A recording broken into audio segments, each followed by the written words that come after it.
नमस्कार. सातारा स्मरण यात्रा या मालिकेतील आज हा 48वा भाग. स विमा महर्षी म्हणून ज्यांचा गौरव होतो ते काही अण्णासाहेब चिरंगोले, ज्यांच्यामुळे साताराचं नावलौकिक विमा आणि बँक, इन्शुरन्स आणि बँकिंग क्षेत्रात वाढला, त्यांच्याबद्दलची काही माहिती मी तुमच्याबरोबर आज शेअर करणार आहे. अण्णासाहेब चिरंगोले यांचा जन्म तसा मध्यमवर्गीय कुटुंबात 1864 साली साताऱ्यात झाला. वासुदेव गणेश चिरमुले असं त्यांचं नाव. सातारमधून ते मॅट्रिक झाले.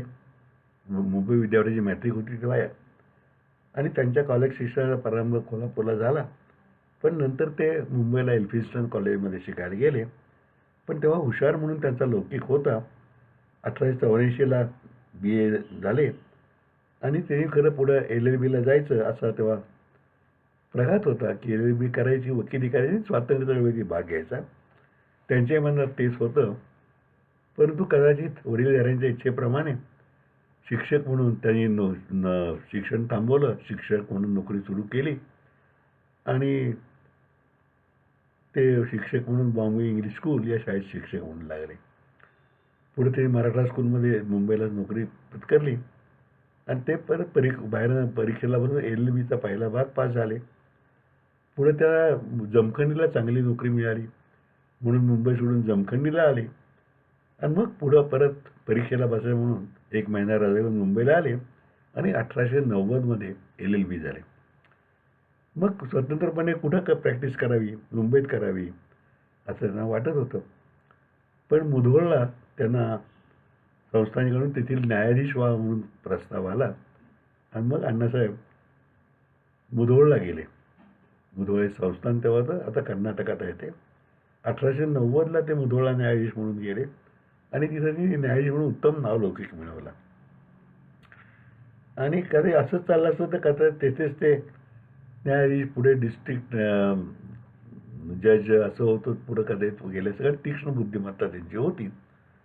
पण नेमकं काय झालं की एक केस चालू असताना काही निकाल एका बाजून द्यावा असं तेव्हा तिथल्या वरिष्ठांनी, म्हणजे संस्थानिकांनी असेल बहुधा, दडपण आणलं आणि ते अण्णासाहेबांना मानवणारं नव्हतं. त्यांनी राजीनामा दिला आणि तेव्हा ₹150 पगार होता, म्हणजे चांगला मोठा पगार होता. पण ते राजीनामा देऊन टाकला आणि परत त्यांनी स्वतंत्र वकिली करायचं ठरवलं आणि ते सातारला आले. खरं तर त्यांनी विजापूर किंवा जमखंडीला किंवा विजापूर जिल्ह्यात वकिली करायची, पण ते सातारला आले खरे. कदाचित मूळ गाव म्हणून त्या सातारा घडलं असेल आणि ते 1894 साली सातारला वकिली सुरू केली. कुशाग्र बुद्धी, न्यायी व निर्लोभी स्वभाव, सखोल ज्ञान यामुळे त्यांचे लवकरच साताऱ्यात नावलौकिक झाला. त्याच काळात गोपाळकृष्ण गोखले, लोकमान्य टिळक असे महारथी स्वदेशी शिक्षण, स्वातंत्र्य आणि समाज संघटन याचा नेतृत्व करीत होते. कार्यकर्त्यांचे 2 प्रकार असतात. एक काही सर्वस्वाचा होम करून स्वातंत्र्याला उडी मारणारे, दुसरे आपला क्षेत्र सांभाळून वैचारिक अधिष्ठानाने निर्लोभी वृत्तीने समाजाची सेवा करत राहणारे. अण्णासाहेब दुसऱ्या प्रकारातले होते. त्यांच्या लॉ क्लासेस त्यांनी मग साताऱ्यात चालू केले. खुद्द लोकमान्य टिळकांनी साताऱ्यात आला असताना त्यांचं कौतुक केलं. हे लॉ क्लासेस आणि वकिली चालवत असताना ते वाचनाची आवड असल्यामुळे नगर वाचनालयात जात. तिथेही त्या कार्यकारी मंडळात त्यांनी काम करायला सुरुवात केली. युनियन क्लब म्हणून साताऱ्याचा एक क्लब तेव्हा होता. प्रमुख सरकारी अधिकाऱ्यांनी गावातील वजनदार व्यक्ती असे म्हणून त्या क्लब सुरू केला होता. त्यामध्ये कलेक्टर, डिस्ट्रिक्ट जज यांच्याबरोबर दादासाहेब करंदीकर, नचिम केळकर, ज्याला आपण साहित्य सम्राट म्हणतो, तेव्हा साताऱ्यात होते. ते वकिलीच करत होते. गणपतदास वगैरे असे होते. तेथे अण्णासाहेब जॉईन झाले आणि पुढं मग त्यांनी काही पुढं त्यात पाक्षिक, साप्ताहिक त्यात होती, त्यात लेख लिहायला सुरुवात केली. परंतु त्यांचा स्वभाव मितभाषी होता. पुढं स्वदेशीची चळवळ तर सुरू झाली की स्वदेशी माल वापर पण मिळायचा नाही. तेव्हा त्यांच्या अण्णासाहेबांच्या मनात आलं की सातारला स्वदेशी मालाचं एक दुकान का काढू नये. त्यापूर्वी एक दुकान निघालं, ते काय बंद पडलं तर लवकर, म्हणून त्याला प्रतिसाद मिळाला नाही. पण अण्णासाहेबांनी अडचणीचा अभ्यास केला आणि त्या काळात सातारला लिमिटेड कंपनीच्या स्वरूपात दुकान काढावं, कंपनी म्हणून, अशी कल्पना त्यांच्या मनात आली आणि ₹4000 भाग भांडवल तेव्हा गोळा झालं आणि 20 ऑगस्ट 1907ला ती सातारा स्वदेशी, माफ करा, 28 जानेवारी 1906ला सातारा स्वदेशी कमर्शियल कंपनी स्थापन झाली. पुढं नुसतं या कापडाच्या व्यवसायाबरोबर बाकीचंही असावं, बँकिंग सोय असावी, म्हणून त्याचीच conversion 20 August 1907ला Satara Swadeshi Commercial bank असं म्हणून सुरुवात झाली आणि ती बँक सुरू झाली. कंपनी चांगली चालायला लागली, बँकिंगवर उत्तम अण्णासाहेबांना चोख लक्ष असायचं. त्यामुळं निव्वळ नफा 15 महिन्यात कंपनीला झाला आणि डिव्हिडंड द्यायला सुरुवाती झाली. आणि मग सातारा स्वदेशी कमर्शियल बँकेचं उत्तम स्थिती राहिली. म्हणजे पुढं अगदी 1969 किंवा इंदिरा गांधींच्या काळात सोशल बँकिंगमध्ये सुरू झालं, पण त्याही पूर्वी अण्णासाहेबांनी आपल्या बँकेच्या माध्यमातून चांभार, शिंपी, न्हावी यांना छोट्या छोट्या लोकांना भाजीपाला खरेदी करणारे यांना कर्ज दिल्याची नोंद तेव्हाही आहे. अण्णासाहेब अनेक वर्ष स्वदेशी चेअरमन म्हणून कार्यरत होते आणि पुढे अण्णासाहेबांनी आणखीन मोठी बँक असावी असं कल्पना त्यांच्या मनात होती. पण तत्पूर्वी साताऱ्यात जोशी बंधू म्हणून दोघे विम्याचं काम करायचे, न्यूयॉर्क लाईफ इन्शुरन्स कंपनीचं. त्यांच्यामधून अशी एक विमा कंपनी मराठी का असू नये म्हणून आली आणि पुढं तोपर्यंत मुंबई सोडता कुठं विमा कंपनी नव्हती. पण हे जोशी अण्णासाहेबांना भेटले, तुम्ही त्यात बघा. अण्णासाहेब खूप विचार केला आणि एकदा असं ठरलं की चला आपण काढूया कंपनी. आणि 13 ऑगस्ट 1913ला the West India Life Insurance Company अशी विमा कंपनी साताऱ्यात स्थापन झाली. मुंबईत होत्या, पुण्यात नव्हती तोपर्यंत. साताऱ्यात महाराष्ट्रातली बहुधा तिसरी असेल कदाचित, किंवा मुंबईचे 2-3 सोडल्या तर चौथी असेल. Waste India Life Insurance company स्थापन झाली. उत्तम काम ती करायला लागली, अतिशय काटकसरीनं, बारकाईनं, आणखीन विमेदारांच्या पैशाची काळजी घेणारी असल्याचा लौकिक झाला. चिमणी जोशांचा एक लेख आहे इन्शुरन्स संबंधी विनोदी, त्यात ज्या पॉलिसीचं वर्णन आहे ती पॉलिसी वेस्ट इंडियाची होती. म्हणजे तुमच्या वडिलांना काही विकार आहे का, आज्याला काय होतं का, पणज्याला काय होतं, अशा त्यात खूप आहे. कारण येणाऱ्या लोकांना विमेदाराला पूर्ण संरक्षण मिळालं पाहिजे असं त्यांच्यामागं हे होतं. पुढं 1936ला त्यांनी 1931पर्यंत ते वेस्ट इंडियामध्ये मॅनेजिंग डायरेक्टर होते. पुढे ते 1936ला युनायटेड वेस्टर्न बँकेची स्थापना केली. त्यानंतर 1936 म्हणजे अण्णासाहेबांचं वय तेव्हा 72 होतं. 72व्या वर्षी नवीन उपक्रम बँकेसारखा चालू करायचा आणि युनायटेड वेस्टर्न बँक जी आज असती तर महाराष्ट्रातली सगळ्यात मोठी प्रायव्हेट सेक्टर बँक झाली असती, त्या बँकेची स्थापना केली. आणि ती आपोआप अण्णासाहेबांनी अतिशय व्यवस्थित जोखीम लक्षात घेऊन काटकसरीनं निस्वार्थी स्वभावानं वाढवली. आणि मग वेस्ट इंडियाचं ते 1931पर्यंत नेतृत्व केलं आणि ते निवृत्त झाले. त्यांचाही तेव्हा मोठा सत्कार झाला.